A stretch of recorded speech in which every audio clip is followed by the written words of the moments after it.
For not letting my fiance's best friend live with us anymore, leading to the end of our 5-year relationship.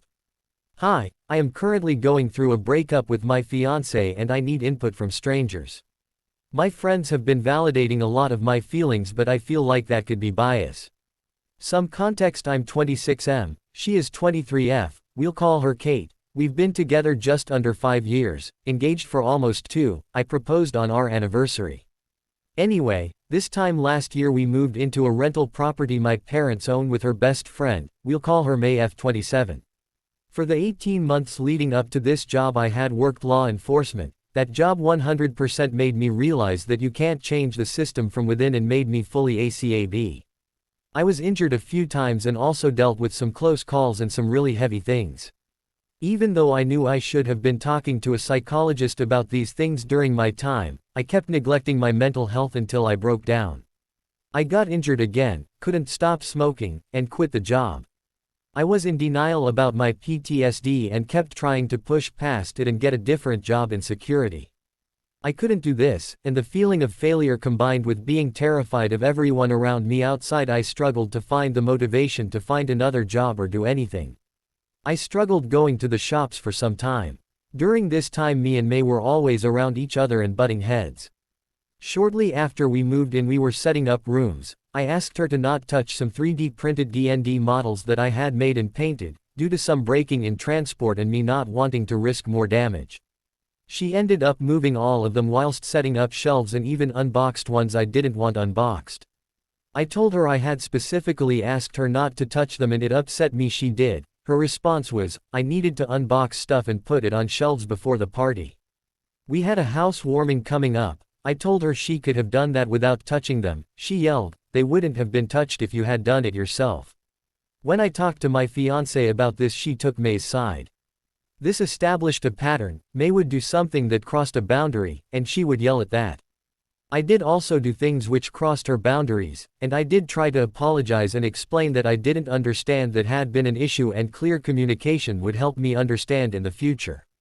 Few months go by, I am terrified of May. Every time I'm around her my heart is pounding. I'm looking for weapons, my body is reacting to her as a threat. And I unfortunately responded by being angry. I felt like my fiancé wasn't doing anything to make the house feel welcome to me.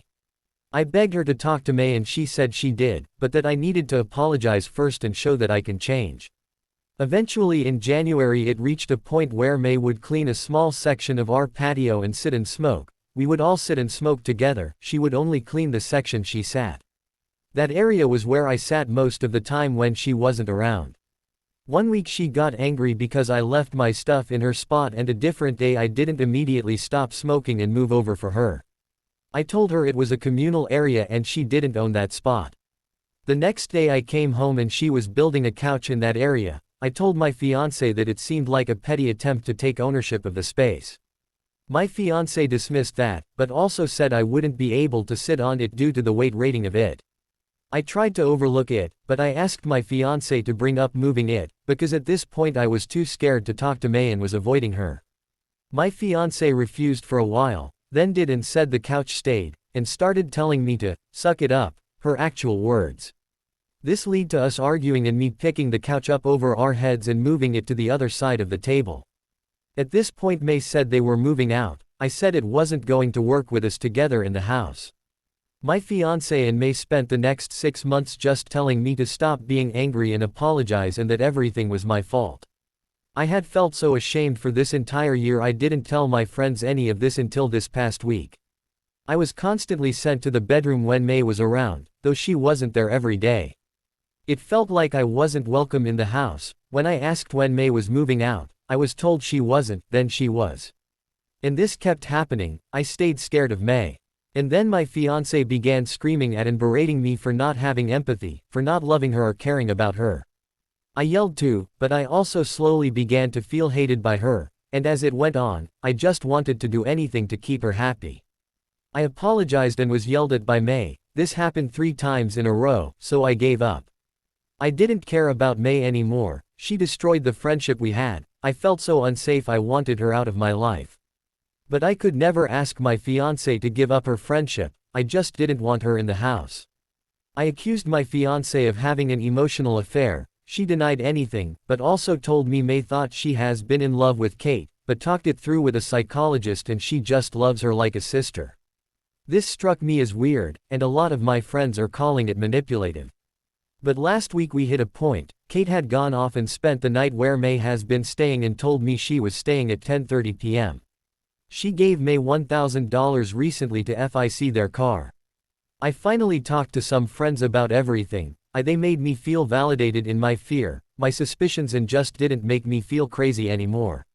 I had been conflicted with how I felt. I knew I was wrong to be angry and I was sorry for my actions. And I tried to make up from them, but when I asked for the same, I got yelled at for asking. It felt like I was being told May can act however she wants and Kate will defend her, but if I step a toe out of line I will be told off. I felt like a third in my own engagement. Please let me know if you think AITAH or NTA. I will try and provide any additional information if possible. Edit. I just found out that Kate has been lying to me for a few weeks about a mutual friend of ours, one of my best friends. Kate told me this friend thought I had changed and was no longer the person I was and didn't want me in their life. Due to this, I didn't reach out to them after the break until this morning. I asked how I had changed and why they didn't want me as a friend. She then denied not wanting me as a friend, told me she still loves me and wants me in her life. We've begun making plans to catch up and talk this weekend. This has made me realize that I well and truly have been manipulated and lied to, and that I'm not going crazy and losing everyone and everything. I don't know how long this has been happening, whether it's the full 5 years, or just since May has been this entwined with our relationship. AITAH has no consensus bot, OOP is NTA. Relevant comments. Commenter 1. I felt like a third in my own engagement. Yep. NTA time to move on and stop supplementing fiancé and May's lifestyles. Oop. Honestly, thank you so much for saying this. I started to cry because I felt like I was going mad trying to say everything.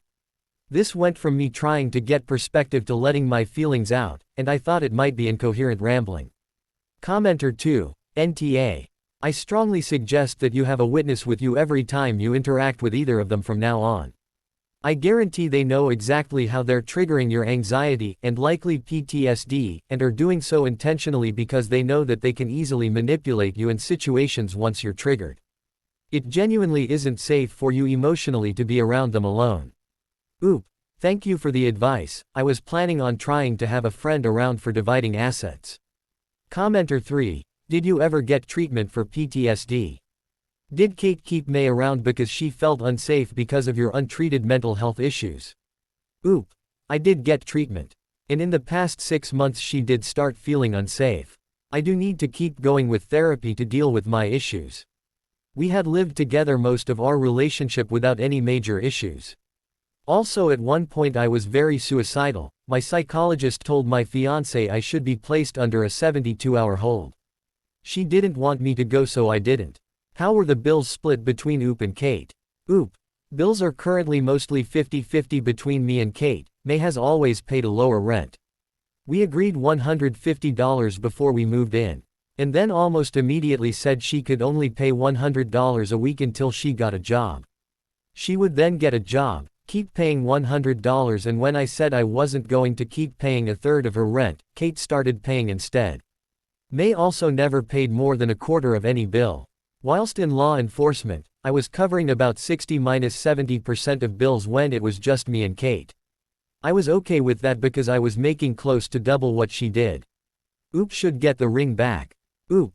I took the ring a few days ago and have it with me at my parents'. I'm only staying this week. Oop needs to get clean now after it seems like weed is creating the harm. Oop. I'm getting sober after this week. I realized that myself and I had quit and was good, but my fiancé always had it in the house and the temptation of it was too strong. I know I can be sober and healthy mentally, I just wasn't strong enough then to resist the temptation. Oop needs to find his spine and get this sorted out. Oop. I'm 6'8" and have been training to fight for 8 years. I have always been such an intimidating figure that I always try to be calm and go with the flow to avoid being scary. But I do think this lead to me having issues trying to express my own needs in a relationship, because I'm desperate to not be alone. Update. Nearly 1 month later. Update. AITAH for not letting my fiancé's best friend live with us anymore, leading to the end of our 5-year relationship. So some people asked for an update. And I have a few good and a few bad things to share. Brief recap. My fiancée, Kate, and I of almost 5 years broke up a month ago after moving into a house with her best friend, May. I was suffering from PTSD and left my job in law enforcement. I had set some boundaries with May and she kept crossing them. She would also get angry, yell at me and get in my face, and Kate would always dismiss these outbursts. So to the update, I stayed at my parents' house for a week. After returning, I didn't know if Kate would be there or not. She wasn't. She took the cat and a few items of clothing, and all our sheets and pillows. I reached out asking if she wanted to talk about things and if she was working that Wednesday because we could sit down and discuss who gets what in her moving out. She had threatened to take all the furniture during the breakup, so I wanted to sit down and actually divide the things we'd bought together between us. She said she didn't want to meet, and that she asked for my roster to collect her stuff when I'm not there.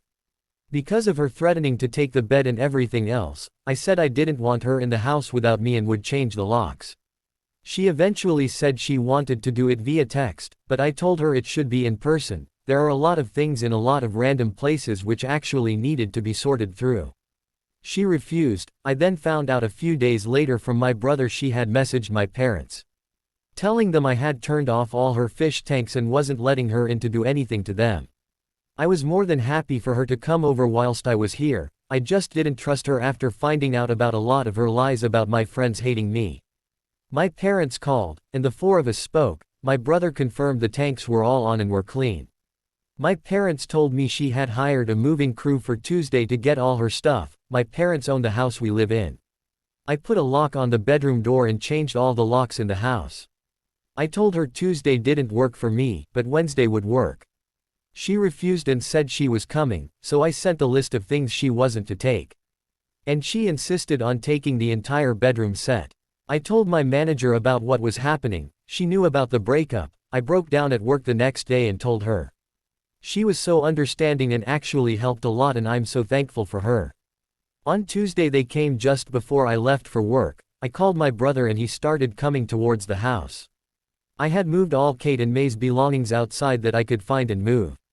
Had a friend help me with May's bed. My brother arrived after I left and told me they were inside the house. I told my manager, who agreed to let me leave early when the second staff started, which was in 5 hours. My brother planted himself on the sofa, kept an eye on the bedroom and kept me updated. When I arrived they'd gutted most of the house of all of their stuff, but also a few of my items. I found more out after it was over. But she took one of my consoles and the cables to my other, so I couldn't use it. They didn't get in the bedroom or get the couch at least. I later found out they stole my cookbooks, the rice and flour and a few other weird things. However, not long after I decided to try and put myself back out there and just try and have some fun casual dates until I'm ready for something long term. However, I quickly realized it wasn't for me anymore and I wanted something seriously. But I met someone and we immediately clicked. We were sending these huge paragraphs, info dumping to each other, and we shared a lot of the same interests and passions. We've gone out a few times now and I really like them, and I really hope this works out well, taking it slowly though. Relevant comments. Commenter 1. It doesn't sound like you're taking anything slowly, it sounds like you're trauma bonding, or whatever the kids call it. In any case, best of luck with everything and hope you're feeling okay and getting the help you need. Oop, downvoted. I've trauma bonded with someone before. This isn't it. I've also been seeing a psychologist who is aware of everything. We're working on helping me recognize red flags in relationships and it is helping. Commenter 2. I have PTSD, military, and the mind slams are really hard to manage. I understand why you spiraled, as you couldn't properly rationalize the abuse Kate and May were throwing at you. Nor could you process it. It became part and parcel of your trauma. Just another layer being added. It does get better, as I hope your psychologist is helping you see, and when others begin to cause problems that start to trigger you, you'll have new tools to stop them short. Take care and best wishes to you. Oop. You actually summed it up perfectly there. I hadn't even thought of it that way. My psychologist has been helping. After the breakup I did feel a lot of anxiety leave, but I know I've developed new ones. Thank you so much. Can Oop report Kate and May to the police for stealing theft? Oop. I talked to a friend who is a cop, and he said that it shouldn't have been a civil matter since they had no legal way to get inside. But he said since they made that call I have to go to court to try and get stuff back. And I can't afford to deal with legal fees at this point. I was in a more specific aspect of law enforcement. We only dealt with things within a specific region and didn't cover residential situations. So I never handled domestic violence cases or anything to do with breaking and entering. I know the general idea, but I wanted to confirm since he has experience in those areas. Oop shouldn't have let Kate into the house. Oop. I didn't, the doors were locked. She came in through a window and unlocked everything from the inside. My brother arrived and texted me they were inside. I couldn't stop her retrieving her property, it would be theft, so it was placed in the garage with the exception of boxes I had yet to sort through to gather NY belongings from. I told them to not enter the house in person and via message. Commenter 3. You broke up your engagement a month ago, perhaps lay off the dating and stay single and focus on your mental health and well-being. Oop. My biggest issue was a lack of safety in my home. In the past month I have regained that safety. We've been on 3 dates in the past week and a half for a few hours each time. We're both pretty busy and won't see each other for a bit. But we text and call, not ready for a serious relationship because I need to work on myself and they are understanding of that. I'm also talking with a psychologist who is giving me some good tools and mechanisms to recognize any abuse signs. Commenter 4. Let the things go. They're things and can be replaced. May and Kate are absolutely together. They've been a couple this entire time and you've been a cash cow.